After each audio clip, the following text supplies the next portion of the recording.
एक बार फिर आपका स्वागत है। मध्य प्रदेश का सियासी घटनाक्रम एक खास मोड़ पर आ पहुंचा है। सुप्रीम कोर्ट में इस मामले की सुनवाई तीसरे दिन भी लगातार जारी है। करीब 3:30 बजने को हैं और अब लगभग 1.5 घंटे और हो सकता है कि आज सुनवाई चले, और अगर सुनवाई पूरी हो जाती है तो संभावित है कि कल शायद इस पर कोई फैसला सुनाया जाए। जहां अभी अभिषेक मनु सिंघवी इस मामले में अपनी दलील रख चुके हैं, वहीं दूसरी तरफ कपिल सिब्बल ने मुख्यमंत्री की तरफ से दलील रखी।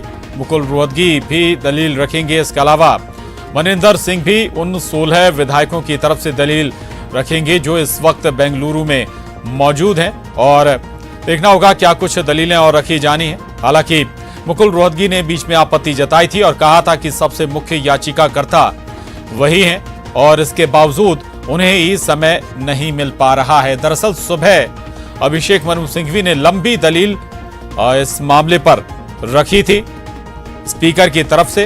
इसके बाद कपिल सिब्बल मुख्यमंत्री की तरफ से काफी लंबे समय तक दलील रखते रहे हैं, और दुष्यंत दवे कांग्रेस की तरफ से बात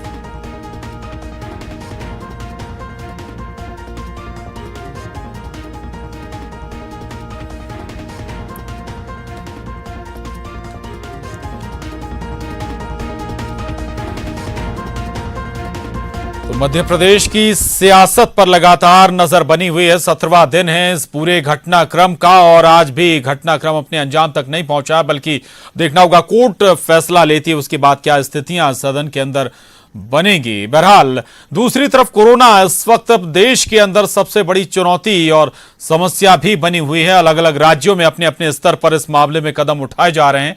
वहीं छत्तीसगढ़ में मुख्यमंत्री ने इस बड़ी समस्या पर संदेश दिया है जनता के लिए। प्रिय भाइयों और बहनों, जय जोहार। जैसा कि आप जानते ही हैं, पूरा विश्व इस समय कोरोना वायरस की महामारी से जूझ रहा है।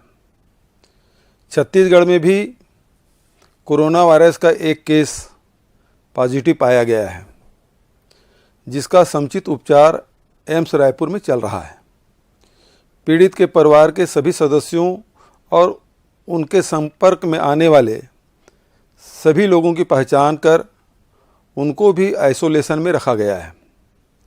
राज्य में कोरोना वायरस से उपचार की माकूल व्यवस्था है और इससे डरने या चिंतित होने की कोई ज़रूरत नहीं है।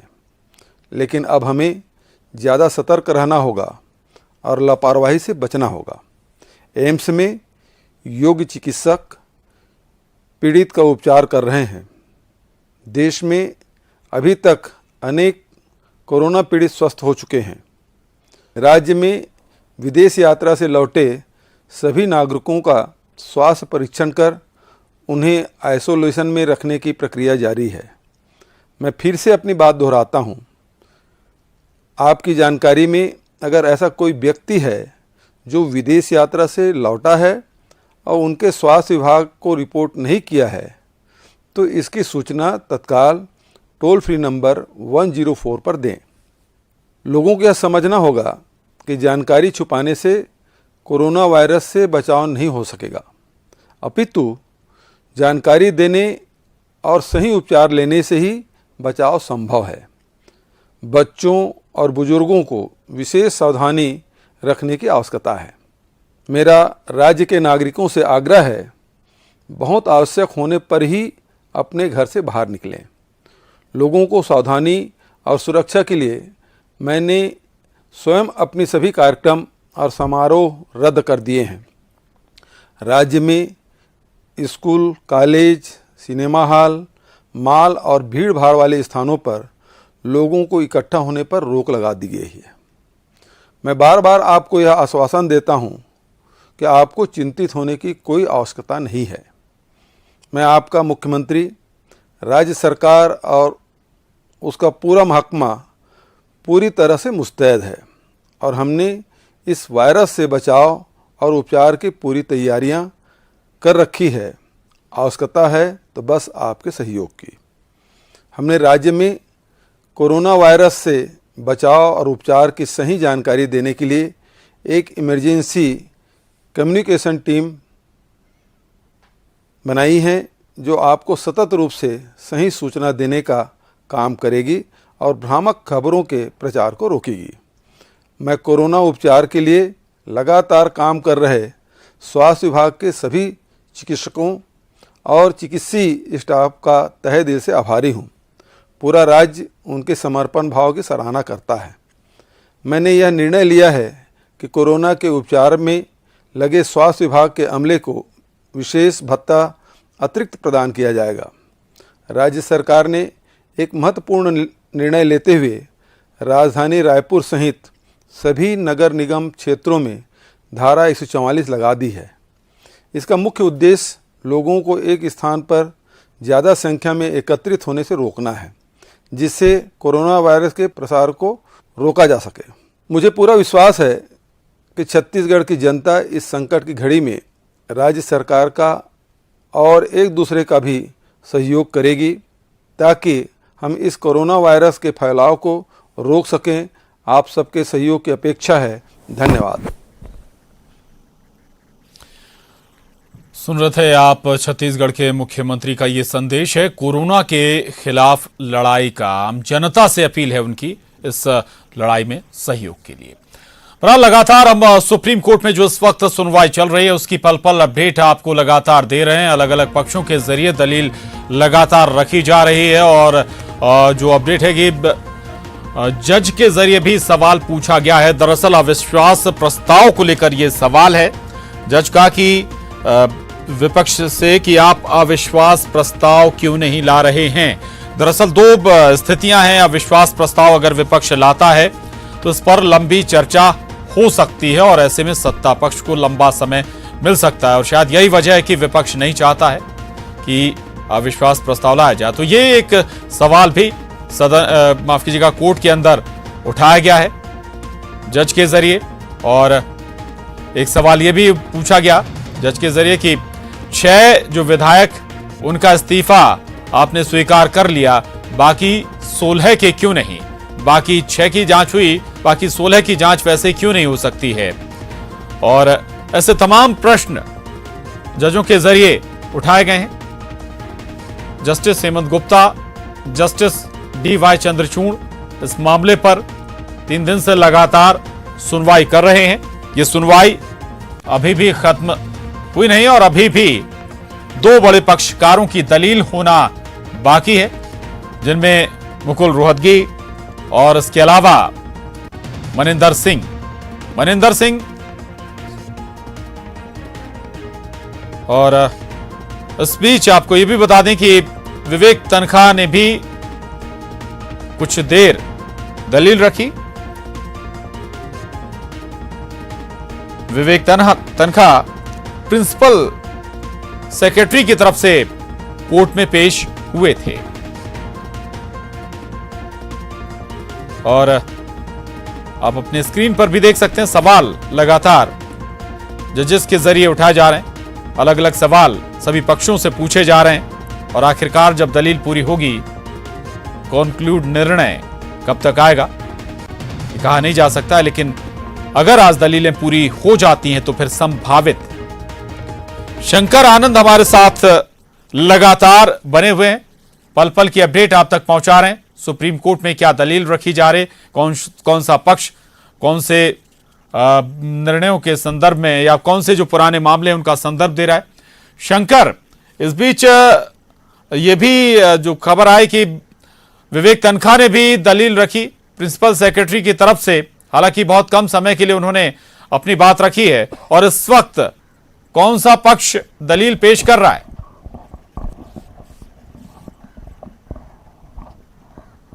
देखिए, थोड़ा सा बीच में वक्त दिया गया यहाँ पे विवेक तनखा को दिया गया और विवेक तनखा को जो वक्त इसलिए दिया गया कि वो मध्य प्रदेश सरकार के जो प्रिंसिपल सेक्रेटरी हैं उसके आधार पर बाकायदा उनके तरफ से बाकायदा इस मामले पे उनको दिया गया कि आप अपनी बात को रख सकते हैं। हालांकि जो बातचीत करने का जो हक है वो इस मामले पर अभी जो दलील देने का काम है अभी कई लोगों का बाकायदा भी चल रहा है और इस मामले पर जिस तरह से अगर पक्ष की अगर बात करें तो यहाँ पर इस मामले पर तमाम वो दावे जो हैं बाकायदा वो किए जा रहे हैं और इस मामले पर हालांकि बीच बीच में कपिल सिब्बल लगातार अपनी बात को रखने की कोशिश कर रहे हैं और इस मामले पर हालांकि रोहतगी को भी अब मौका दिया गया है, मुकुल रोहतगी उनको दिया गया है। और इस मामले में उनका कहना है कि सरकार सिर्फ अविश्वास प्रस्ताव से जा सकती है, यानी कि अगर अविश्वास प्रस्ताव को लाया जाए तो उसके आधार पर ही सरकार जा सकती है। चालू सत्र का वो सबसे बड़ा उदाहरण मुंबई है, यानी मुंबई वाला जो मसला है बकायदा उसके बारे में जिक्र किया गया। और इस मामले में जिस तरह से बकायदा उन्होंने कहा कि रोहतगी ने ये भी कहा कि सरकार जिस तरह से बकायदा इस मामले पर अभी सरकार बनना है या उसके ख़त्म होना है या इस मामले पर आगे क्या करना है, किस तरह की रूपरेखा बनाना है, तो इस मामले पर जो एक प्रस्ताव है उसको ध्यान में रखा जाए। तो एक तरह से कहा जा सकता है कि इस मामले पर अभी दलील देने का जो काम है अभी भी चल रहा है और इस मामले पर लगातार सुनवाई जो चल रही है। और अभी हालांकि बीच बीच में कपिल सिब्बल जो है वो बीच में अपना पक्ष लेते हुए इस मामले पर अपनी दलील दे रहे हैं, लेकिन मुकुल रोहतगी जो हैं वो अब धीरे से अब इस मामले पर अपनी बात जो है वो रखना शुरू कर दिए हैं और मुकुल रोहतगी इस मामले पर आगे अपनी दलील दे रहे हैं। जी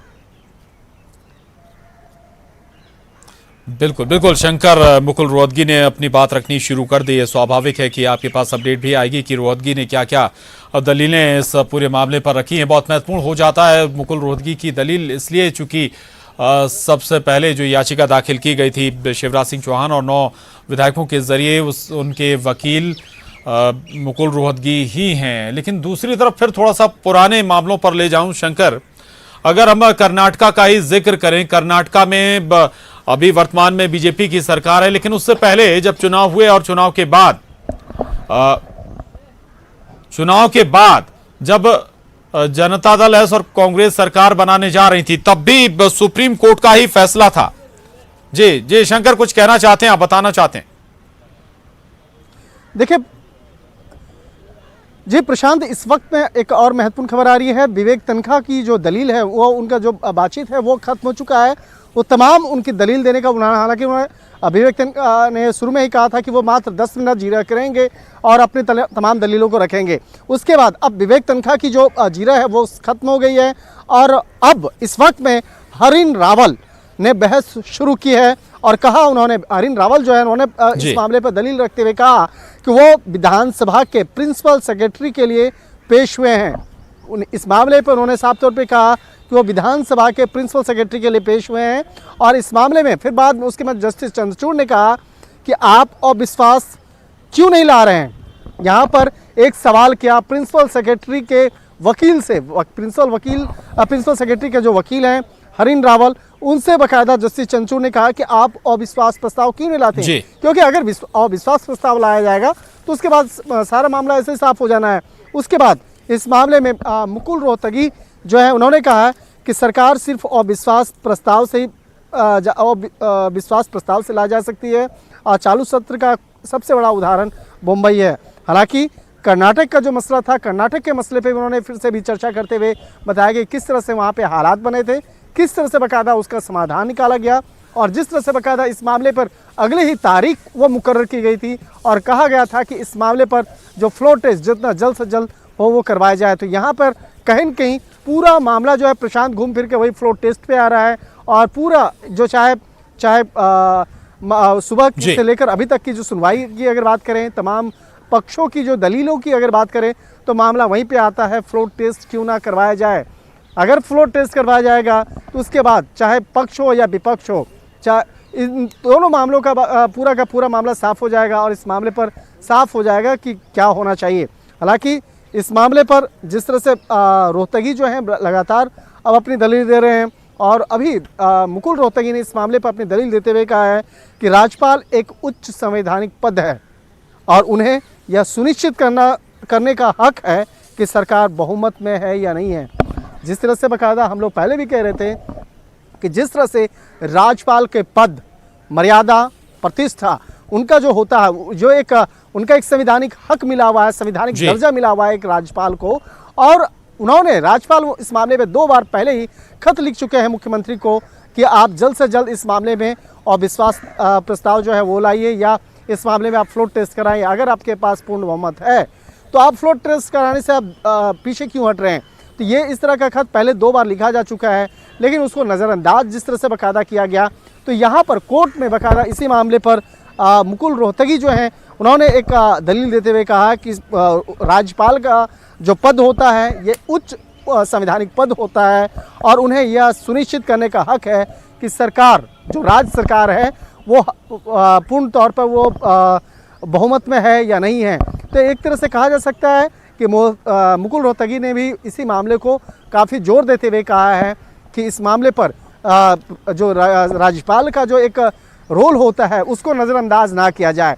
उनका जो एक पद होता है जो एक संविधान के द्वारा मिला हुआ है, एक संवैधानिक दायरे के तहत प्रदान किया गया है, तो उसको नज़रअंदाज नहीं करना चाहिए। और जिस तरह से पिछले कुछ दिनों पहले राज्यपाल के आदेश को नज़रअंदाज किया गया था तो वो कहीं से भी उचित नहीं है, सही नहीं है।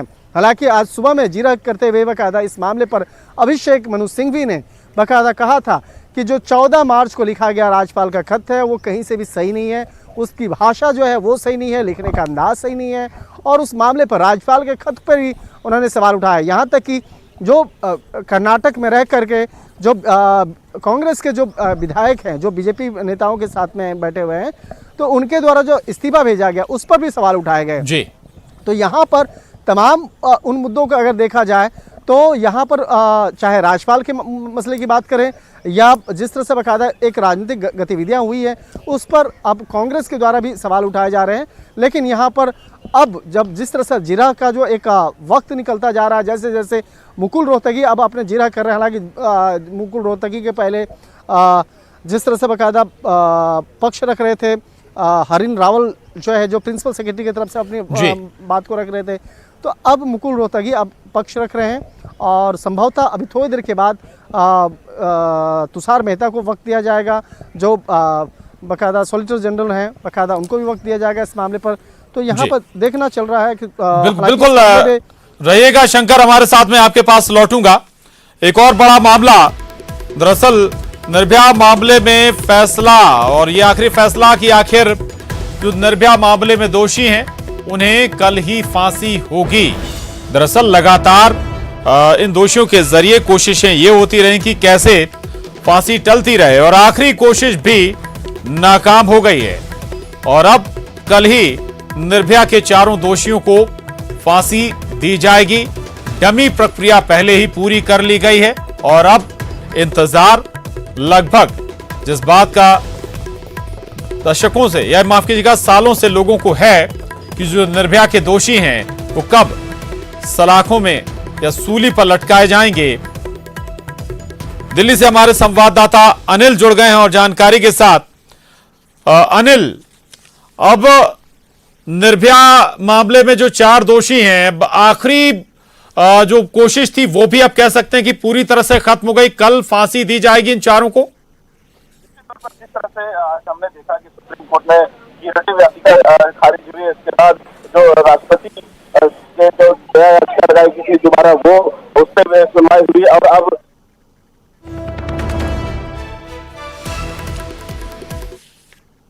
धर्मेंद्र राणा उन्होंने लंच से पहले इस पे सुनवाई की, दोनों पक्षों को सुना। जो इनके पक्षकार हैं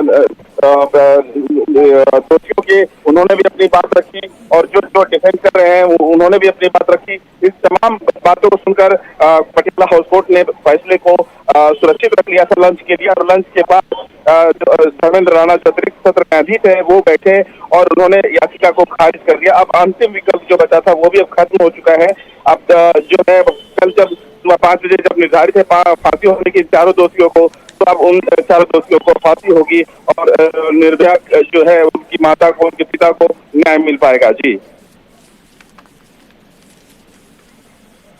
बिल्कुल बिल्कुल अनिल, यानी कि अब तय हो गया है कि जो निर्भया के दोषी हैं अब कोई दूसरा विकल्प, कोई दूसरी संभावनाएं, कोई दूसरी कोशिश भी नहीं कर सकते हैं। हालांकि सारे विकल्प पहले ही पूरी तरीके से खत्म हो चुके थे, लेकिन लगातार नई टैक्टिक्स अपनाई जा रही थी, हथकंडे अपनाए जा रहे थे कि कैसे भी इस फांसी को डिले किया जाए। दरअसल चारों को एक साथ फांसी दी जानी थी और इसी के चलते मामला डिले भी होता चला गया। अनिल हमारे साथ लगातार बने हुए। अनिल, एक बार फिर दर्शकों को समझाइए आखिरी कौन सी कोशिश थी ये जिस पर अब ये फैसला कि अब कोई दूसरी कोशिश नहीं, कोई दूसरा हथकंडा नहीं, अब कल सुबह 5:30 बजे फांसी इन चारों दोषियों को। जी, मैं आपको बताना चाहूंगा कि इससे पहले भी हमने देखा कि लंच से पहले दोनों पक्षों ने अपनी अपनी बात पटियाला हाउस कोर्ट में रखी। उसमें जो दोषी के वकील हैं एपी सिंह, उन्होंने भी कहा कि कोरोना वायरस को लेकर के काफी कुछ दिक्कतें हैं, बंदी है, तमाम बातों को रखा गया। लेकिन राष्ट्रपति में जो दया याचिका दोबारा दाखिल की गई थी दोषियों की तरफ से, उसकी बात रखी गई। इन तमाम बातों को ध्यान से रखते हुए जो जज है, उन्होंने सारी बातों को ध्यान से सुना, कहा कि इसमें कुछ भी नया नहीं है। इससे पहले भी जो है इसमें किसी भी सीआरपीसी के धारा के तहत इसको रोका नहीं जा सकता, इस फांसी को, लिहाजा इसको जो याचिका है आपकी कि इसको डेथ वारंट डेफर किया जाए, वो नहीं किया जा सकता, टाला नहीं जा सकता। और इसी आधार पर कोर्ट ने आज कहा कि इन्हें जिन चारों दोषियों को फांसी दी जाएगी, उनकी जो याचिका थी इसको टालने की, वो खारिज कर दी कोर्ट ने। अब इनके पास कोई भी इनके पास कानूनी अब नहीं बचा है आधार, जिसके आधार पर इसे टाला जा सकता है। अब कल जब 5:30 बजे निर्धारित है।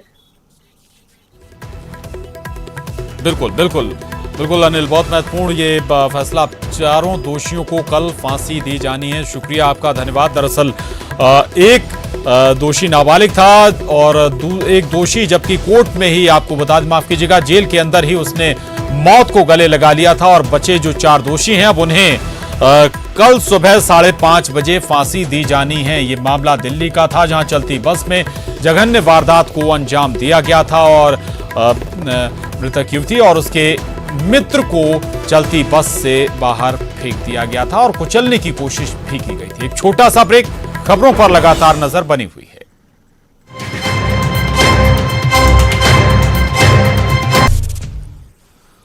ब्रेक बाद एक बार फिर बात जो सियासी मसले की जो कोर्ट में है और लगातार इस कोर्ट से जुड़ी अपडेट हम आपको दे रहे हैं। कोर्ट में क्या कुछ चल रहा है, कौन सी दलीलें रखी जा रही हैं किस पक्ष के जरिए। और बड़ी खबर है, जस्टिस चंद्रचूड़ ने टिप्पणी की है, जब सेशन चल रहा हो तब क्या राज्यपाल एजेंडा तय कर सकते हैं, ये सवाल पूछा है जस्टिस DY चंद्रचूड़ ने। दरअसल मामले पर सुनवाई चल रही है, कई सवाल जस्टिस चंद्रचूड़ ने पूछे हैं और उनके जवाब भी लिए जा रहे हैं। जो पक्षकार हैं, दरअसल इस वक्त मुकुल रोहतगी पक्ष रख रहे हैं और जस्टिस चंद्रचूड़ ने उनसे सवाल पूछा है, जब सेशन चल रहा हो तब क्या राज्यपाल एजेंडा तय कर सकते हैं। शिवराज सिंह चौहान और 9 विधायकों की तरफ से मुकुल रोहतगी इस वक्त दलीलें कोर्ट में रख रहे हैं। एक छोटे से ब्रेक के लिए रुक रहे हैं, लगातार इस खबर पर नजर हमारी बनी हुई।